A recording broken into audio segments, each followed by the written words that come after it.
Hai guys, bertemu lagi dengan saya di sini. Apa kabar kalian semua? Semoga selalu sehat ya. Kali ini saya akan menceritakan alur cerita film yang judulnya gua taruh di pin komentar ya guys. Oke, gak perlu berlama-lama lagi, langsung saja yuk, let's mulai. Kita bersama.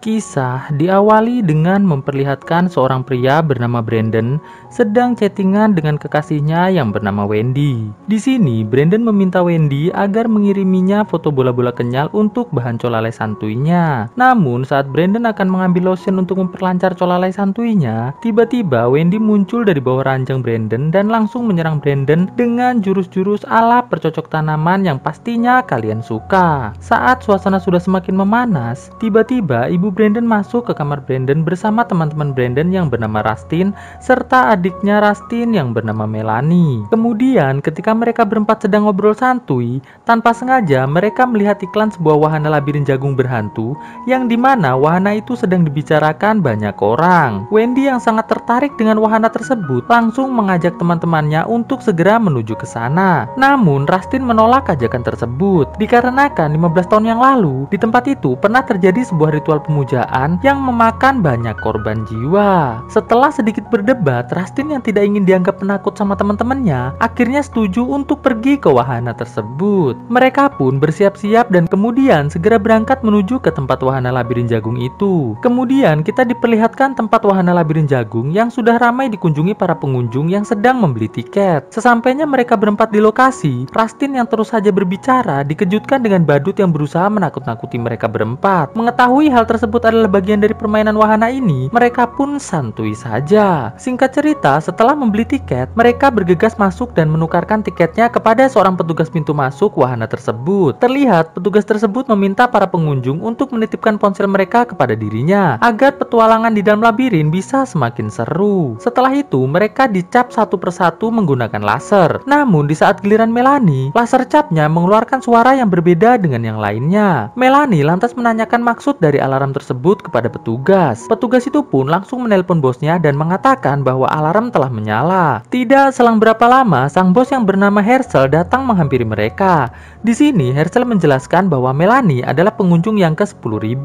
Oleh sebab itu, mereka berhak mendapatkan tawaran VIP labirin jagung. Dan tidak hanya itu saja, jika mereka berhasil menyelesaikan wahana tersebut kurang dari 2 jam, maka mereka akan mendapatkan hadiah berupa uang tunai sebesar $10.000. Mendengar hal itu, Melanie dan kawan-kawan nampak sangat bahagia. Herschel pun langsung mengajak mereka berempat menuju ke tempat VIP labirin jagung tersebut.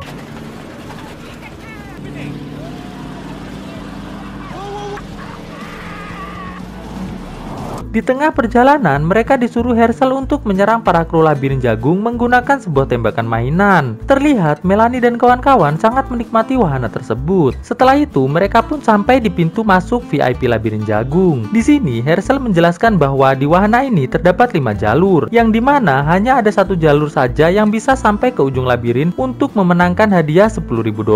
Mendengar hal itu, Melanie pun mempunyai ide agar mereka berpencar melewati jalurnya masing-masing untuk berpeluang lebih cepat menyelesaikan labirin tersebut. Singkat cerita, akhirnya mereka pun berpencar dan memulai wahana labirin itu. Terlihat Herschel menghubungi anak buahnya agar bersiap untuk beraksi.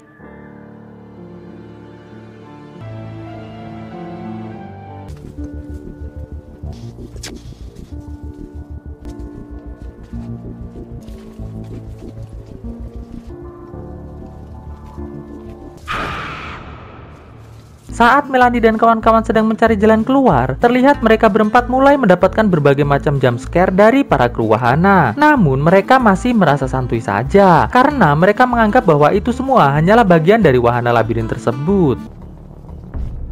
Singkat cerita, saat hari sudah mulai gelap, terlihat Melanie telah berhasil menaiki tangga yang merupakan sebuah pos di tengah labirin tersebut. Ia pun lantas berusaha memanggil ketiga temannya. Namun, dikarenakan labirin jagung ini sangat luas, hal tersebut menjadi sia-sia. Di jalur Brandon, terlihat ia dihampiri oleh seorang wanita bernama Gemma. Di sini, Gemma mengatakan pada Brandon bahwa ia sangat ingin bercocok tanam dengan Brandon. Namun, Brandon yang telah mempunyai kekasih langsung menolak ajakan tersebut. Merasa sakit hati karena ditolak, Gemma pun langsung menyerang kaki Brandon dengan menggunakan parang. Brandon yang kaget dan ketakutan dengan tertatih-tatih berusaha kabur untuk bersembunyi. Terlihat Gemma mulai menghitung layaknya sedang bermain petak umpet. Di sisi lain, Melanie yang sedang kebingungan merasa sangat terkejut melihat pria bertopeng dengan membawa geraji mesin berada di depannya. Awalnya Melanie menganggap biasa saja. Namun ketika Melanie menghampirinya, tiba-tiba pria tersebut langsung menyerang Melanie. Melanie pun langsung berusaha untuk menghalau serangan pria tersebut. Dengan beberapa jurus silat yang dikuasai oleh Melanie, akhirnya Melanie berhasil mengalahkan pria tersebut dan segera lari bersembunyi di dalam kebun jagung.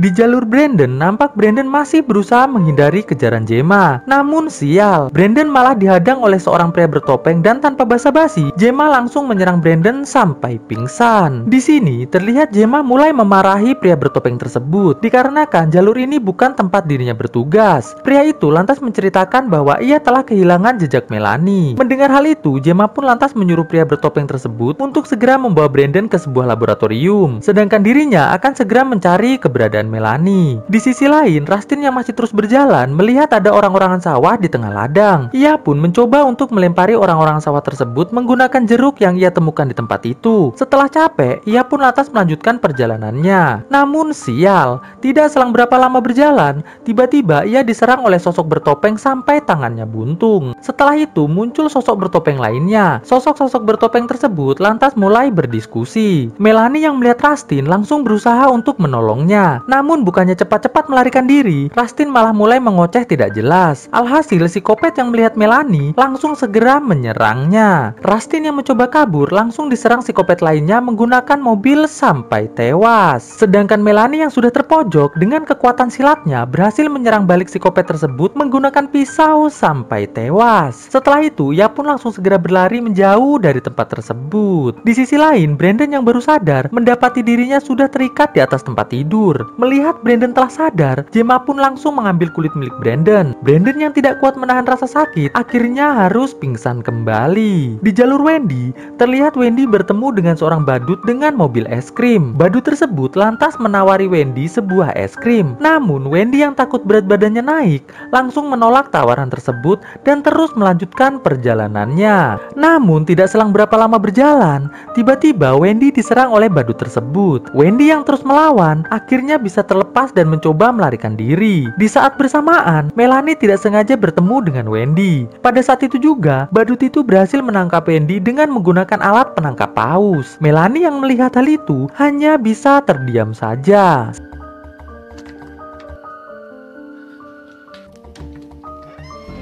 Singkat cerita, akhirnya Melanie berhasil melarikan diri dan masuk ke dalam sebuah laboratorium. Namun, ketika ia sedang mengendap-endap dan melihat keadaan sekitar, ia malah ditangkap oleh si Kopet bertopeng karung yang langsung membuatnya pingsan. Setelah itu, saat Melanie tersadar dari pingsannya, ia mendapati dirinya sedang terikat di sebuah kursi roda. Melanie yang melihat Wendy juga dalam kondisi sedang terikat dengan kulit yang sudah diambil di tempat itu, merasa sangat terkejut. Di sini, Wendy mulai meminta maaf kepada Melanie karena pada awalnya dirinya lah yang mengajak mereka semua pergi ke wahana labirin jagung ini. Mendengar hal itu, Melanie pun berusaha menenangkan Wendy dan berjanji akan berusaha menyelamatkannya. Tidak selang berapa lama, mereka berdua dikejutkan dengan kedatangan para psikopat labirin tersebut. Di sini akhirnya kita tahu bahwa ternyata para psikopat ini merupakan satu keluarga dan Herschel merupakan ayah dari mereka semua. Herschel pun lantas bertanya pada Gemma, apakah Wendy masih berguna? Gemma pun menjawab bahwa Wendy sudah tidak berguna. Mendengar hal itu, Herschel pun langsung menyerang Wendy sampai tewas. Melanie yang melihat hal itu lantas bertanya, apa tujuan mereka melakukan semua ini? Herschel pun menjelaskan bahwa mereka sengaja menyisakan Melanie sendiri dikarenakan Melanie lah satu-satunya yang mempunyai kulit paling istimewa dari semua para pengunjung wahana miliknya. Dan hal ini juga lah yang menyebabkan alat laser pintu masuk wahana berbunyi saat Melanie hendak masuk labirin. Alat tersebut berbunyi dikarenakan Melanie ini mempunyai kulit genetik yang tidak biasa. Hersal pun menambahkan bahwa mereka sudah menunggu kurang lebih 15 tahun sampai akhirnya bisa menemukan kulit seperti yang dimiliki oleh Melanie. Ia pun mengatakan bahwa kulit milik Melanie ini akan dijadikan sebuah krim wajah yang bisa membuat penggunanya awet muda. Eksperimen ini mereka lakukan semata-mata untuk meneruskan bisnis keluarganya yang telah lama dijalani oleh istri Hersal. Singkat cerita, saat Hersal dan anak-anaknya masih sibuk mengoceh, Melanie yang telah berhasil melepaskan ikatannya langsung mengambil pisau dan melakukan bundir agar Hersal dan anak-anaknya tidak bisa menggunakan kulit miliknya. Dikarenakan kulit seseorang yang sudah tewas tidak akan memiliki khasiat apa-apa. Melihat hal itu, Hersal nampak sangat kesal dan kecewa. Beberapa minggu kemudian, di sebuah acara festival, terlihat Ibu Brandon sedang menyebarkan kertas bertuliskan orang hilang dengan gambar Brandon. Ia pun terus menanyai semua orang yang ada di sana. Hingga pada akhirnya, ia pun sampai di sebuah stan yang ternyata stan itu adalah milik Hersal dan juga Gemma. Di sini, Ibu Brandon bertanya, apakah mereka pernah melihat Brandon anaknya? Hersal pun lantas mengatakan bahwa mereka belum pernah melihatnya. Lalu Gemma meminta Ibu Brandon untuk mencoba sebuah krim wajah secara gratis. Dan setelah Ibu Brandon memakainya, terlihat wajah Ibu Brandon langsung terlihat lebih muda. Di sini Ibu Brandon mengatakan bahwa krim tersebut memiliki aroma sama persis dengan aroma keringat Brandon dan teman-temannya. Di akhir kisah, terlihat seorang badut sedang menjaga Melanie yang ternyata masih hidup. Tidak selang berapa lama, terlihat Gemma menghampirinya sembari mengatakan bahwa setelah Melanie bundir, ia langsung segera cepat-cepat menolongnya. Dengan pengalaman lebih dari 20 tahun sebagai dokter, akhirnya ia mampu menyelamatkan Melanie. Namun ia gagal menyelamatkan pita suara milik Melanie. Jadi kini Melanie tidak lagi bisa berbicara. Ia pun mengatakan bahwa sudah lebih dari 1 bulan ia menggunakan kulit milik Melanie untuk dijadikan campuran krim wajah miliknya. Dan ia akan terus memanennya setiap 2 minggu sekali. Dikarenakan kulit milik Melanie akan kembali tumbuh setelah 2 minggu. Jadi sambil mereka menunggu kulit milik Melanie tumbuh, mereka akan terus mencari para pengunjung yang memiliki kulit seperti milik Melanie. Dan kisah pun akhirnya selesai. Oke guys, bagaimana menurut kalian filmnya? Bagus atau kurang bagus? Oke, jangan lupa kasih like, terus kasih share, kasih subscribe ya kan, kasih yang bagus-bagus lah ya, komen-komen juga lah, oke? Thanks for watching this video and stay on Sirius Squad. Enjoy your life like a king guys. Ketemu lagi dengan gua di video gua selanjutnya tentunya. Bye guys.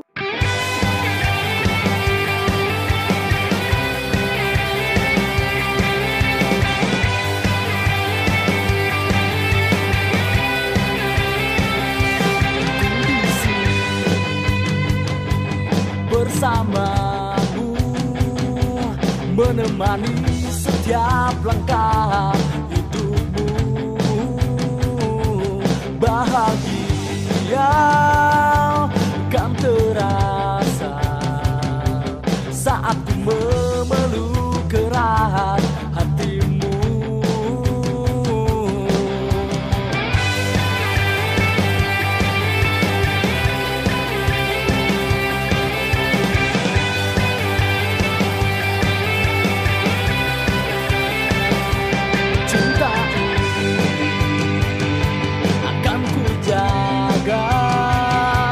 Selamanya hanya selalu milikmu.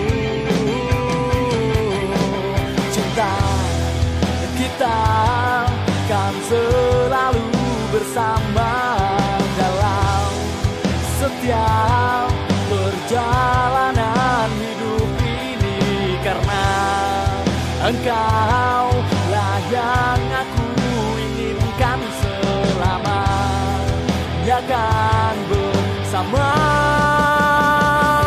Percayalah pada jiwa yang bisikan kedamaian dalam hidupmu. Yakinilah kisah ini, bersama kita akan dapat bahagia selamanya.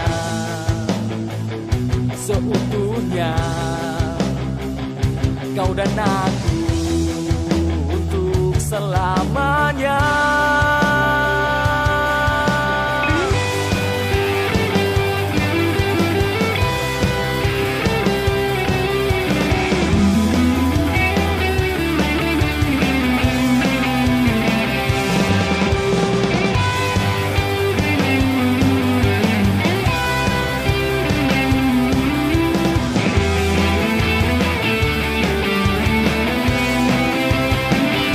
Percayalah pada jiwa yang bisikan kedamaian dalam hidupmu. Yakinilah kisah ini, bersama kita akan dapat bahagia. Percayalah pada jiwa yang bisikan kedamaian dalam hidupmu. Yakinilah kisah ini, bersama kita akan dapat bahagia. Bersama kita akan dapat bahagia.